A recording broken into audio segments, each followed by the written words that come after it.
infatti abbiamo celebrato la solennità del cuore di Cristo e questa festa dà l'intonazione a tutto il mese. La pietà popolare valorizza molto i simboli. Il cuore di Gesù è il simbolo per eccellenza della misericordia di Dio, la salvezza per l'umanità intera. Nei Vangeli troviamo diversi riferimenti al cuore di Gesù.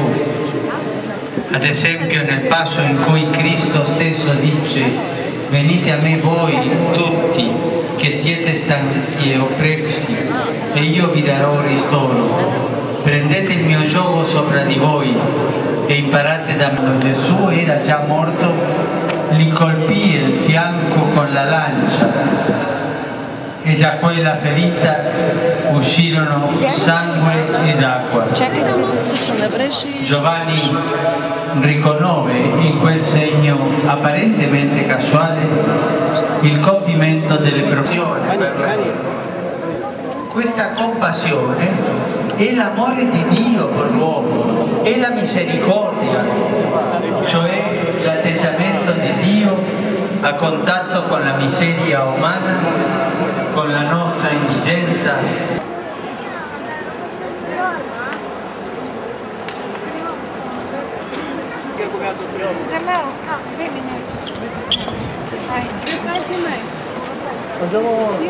Senti, noi adesso andiamo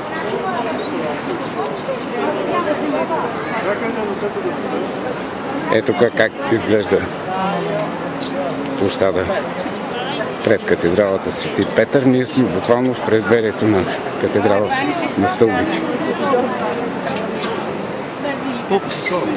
Ето вече сме в самата катедрала Свети Петър.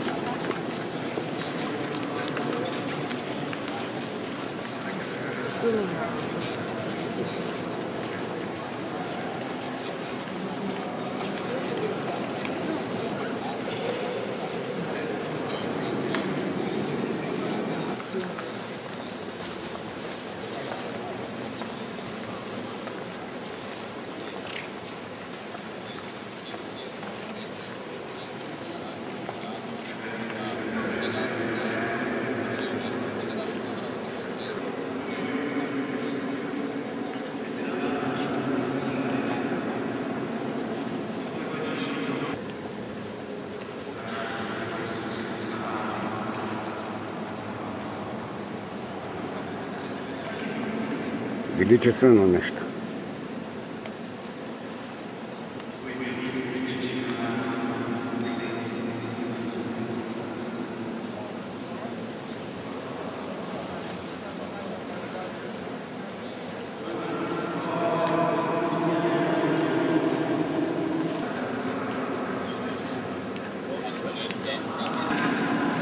Катедралата Свети Петър не само отвън изглежда най-голяма, но и отвътре. Казахме преди малко, че строителството е започнало в 7 век от новата ера. Продължило е няколко десетилетия. Тук е вложено творчеството на велики майстори и художници.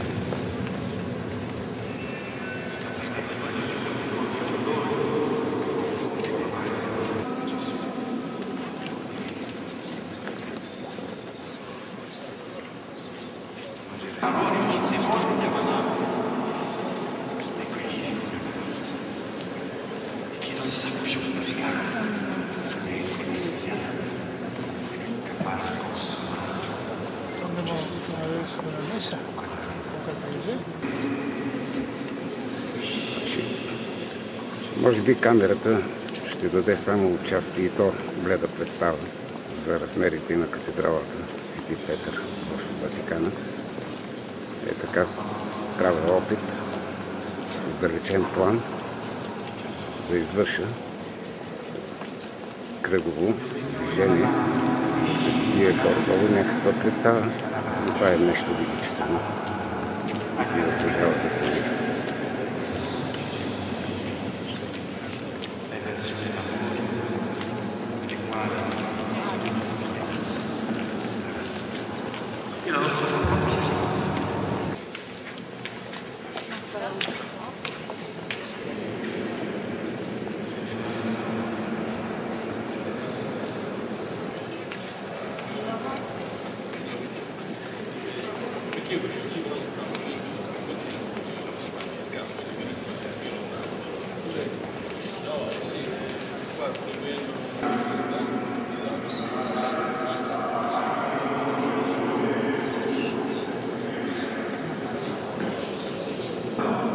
Della tua presenza per Cristo nostro Signore.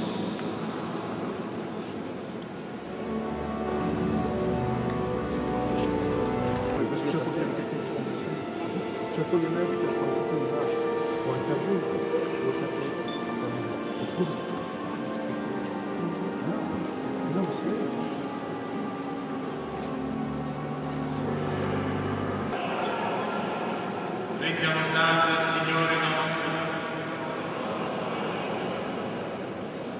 È veramente cosa buona e giusta proclamare i tuoi grandi opere e ridetti grazie note a tutta l'umanità. E agli dei santi, portiamo senza vino della tua vita.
Il y a beaucoup moins de monde, voilà, donc on a. Ето и представител на швейцарската гвардия, която охранява държавата Ватикан. Ватикана има население около 3500 души, официални данни.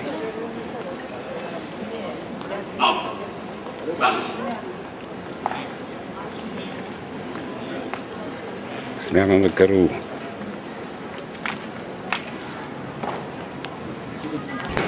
Ето и такива неща, например.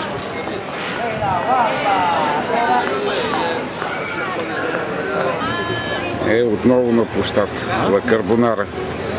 Площад Ла Карбонара.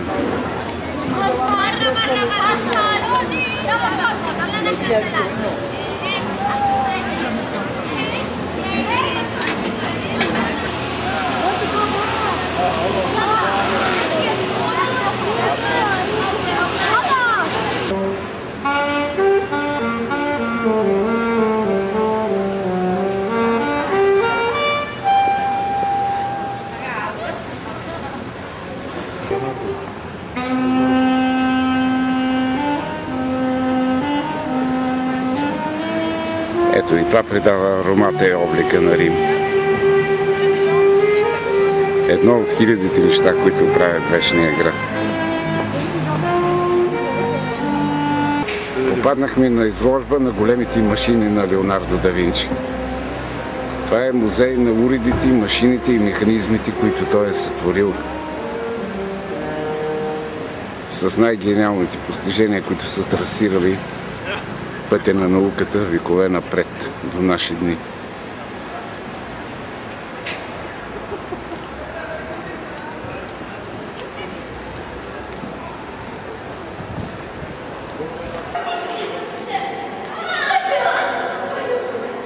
Ето летателния апарат на Леонардо. Предшественика на самолета.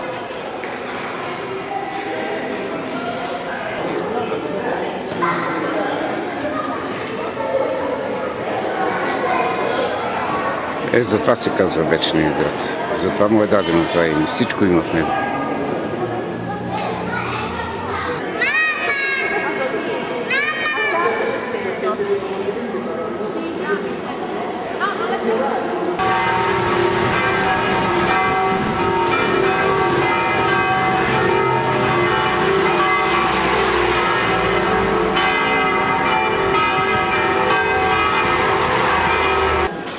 Отправим се към плаца Навона.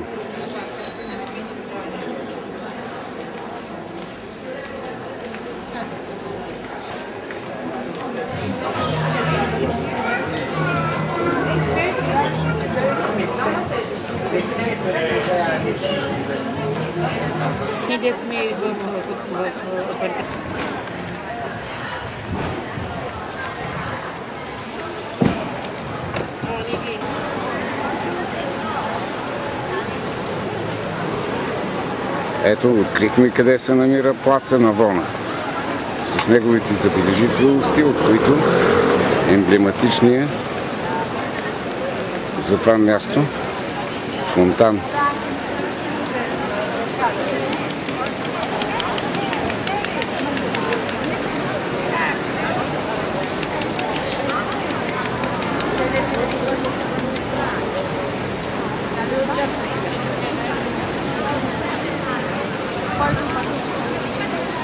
Този фонтан пред нас кой е в момента, който гледаме?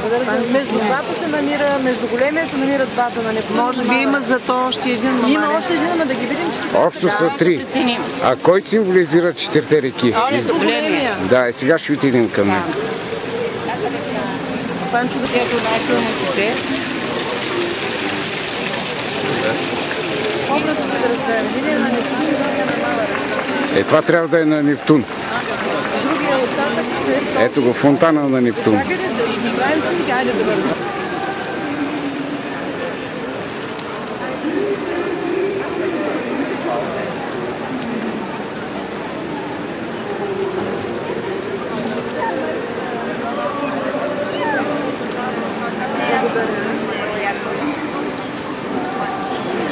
Всеки се снима на плаца Навона, както може и това, което му харесва.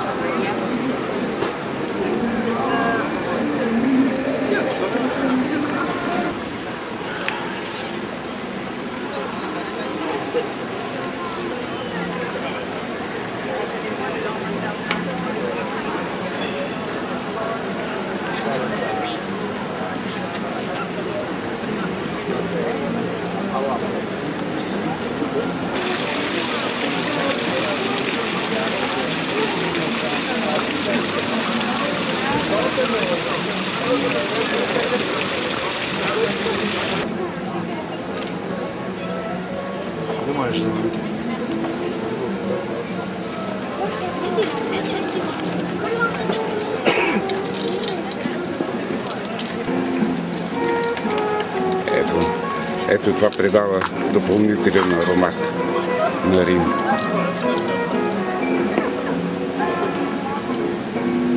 Всичко има наистина в този град.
Ето го, той е величествен фонтан, най-големия в Рим,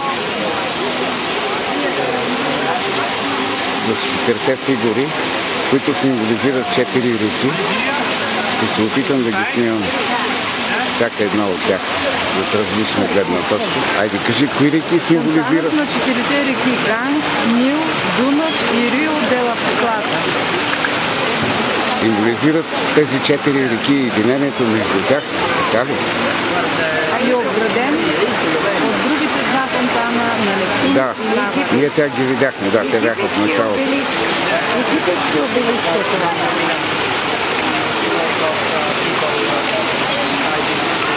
Ето поглед от другата страна.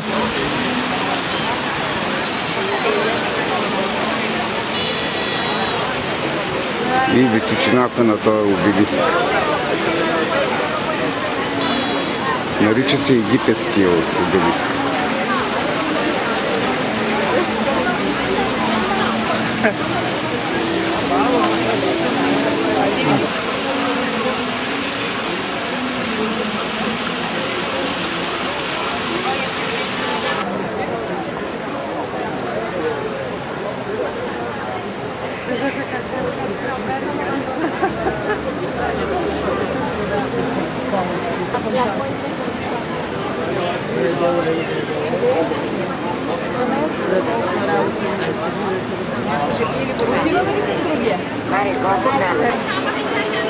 Не случайно пияца на Нова е едно от най-посещаемите места. Пияца на Вона. Включен е във всички туристически обекти за туристите, които идват в Рим.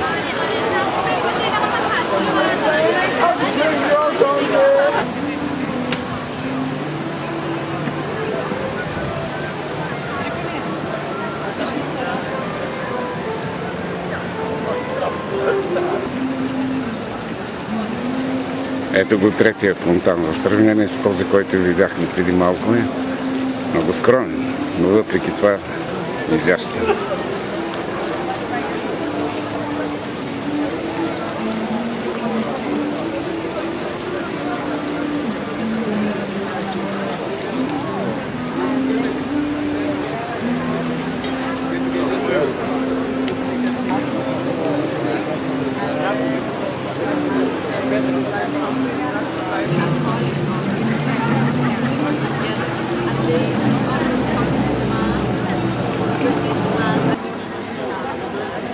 Сега коментираме следващия маршрут.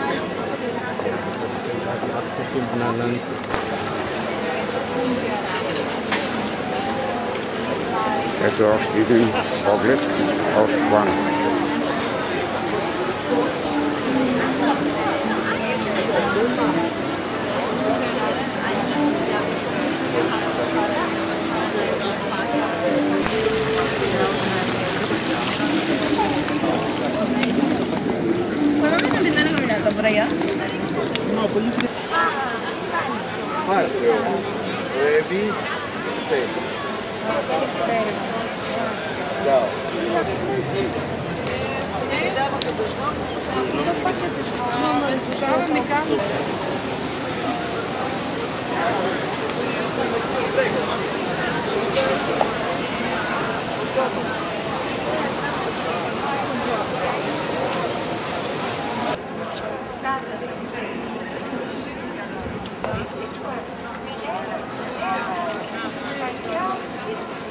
Дорито блестящо се изпълнява ролята на гид. На шега на майтап без нея много трудно щехме да се справим.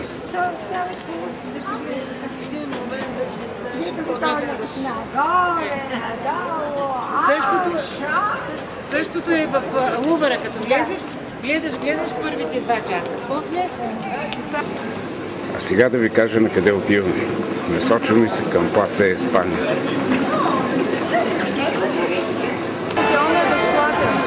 Значи намираме се пред Пантеона. Да, ама такова не знам где се влиза.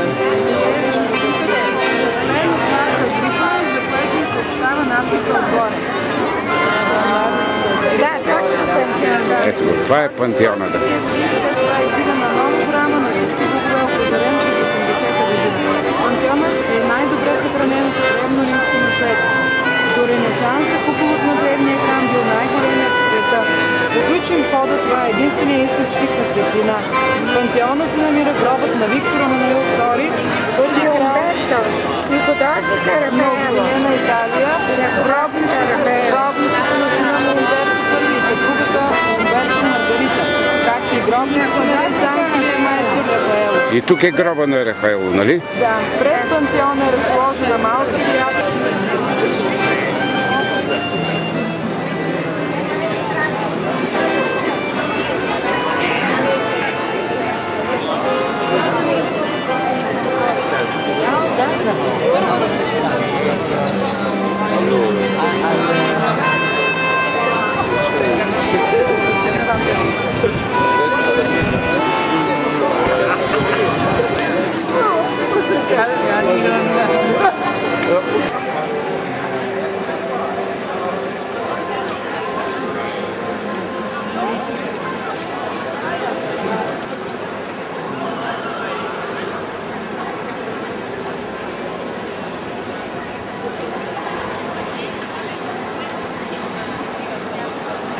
Ето къде е входа за Пантеона, но сега вече е 7 вечерта и е затворен. Евентуално утре или други ден имаме още цели 3, даже 4 дни и ще намерим достатъчно свободно време, подходящо, когато е отворено да дойде.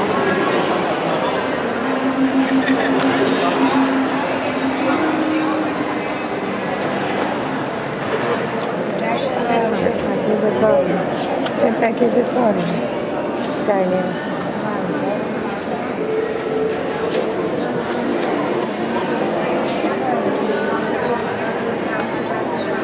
Тук пише само за лекародейки, когато не за голяко.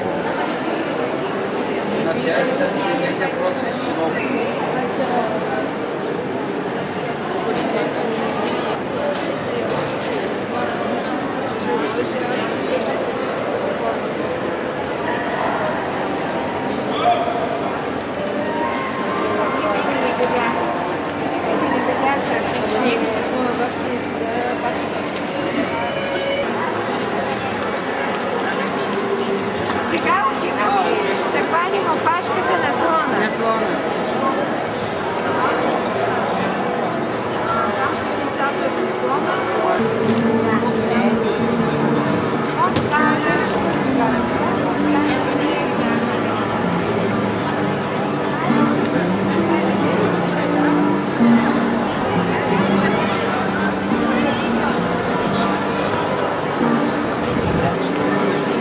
Ето Пантеона Санта Мария от малко по-друг аспект.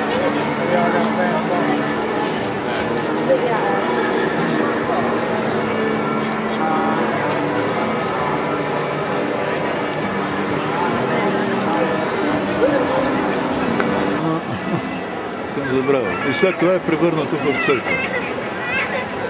Ама е замесено.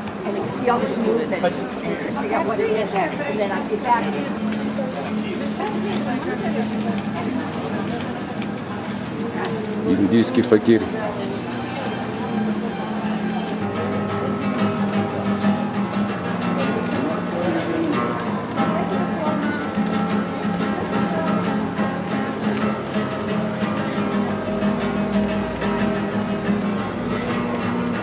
Това е нещо абсолютно уникално. Това нещо На една ръка колко време? и колко време вече, без да му трепне ръката. Някой не вярва, че това е наживо. Domenica per il periodo estivo, cioè giugno e settembre. Наистина уникално нещо, нали?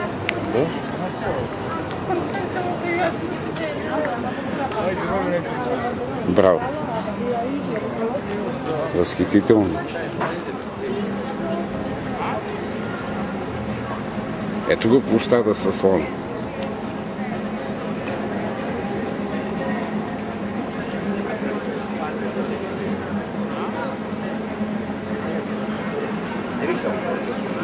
И зад него, естествено, една от стотиците катедрали в Рим.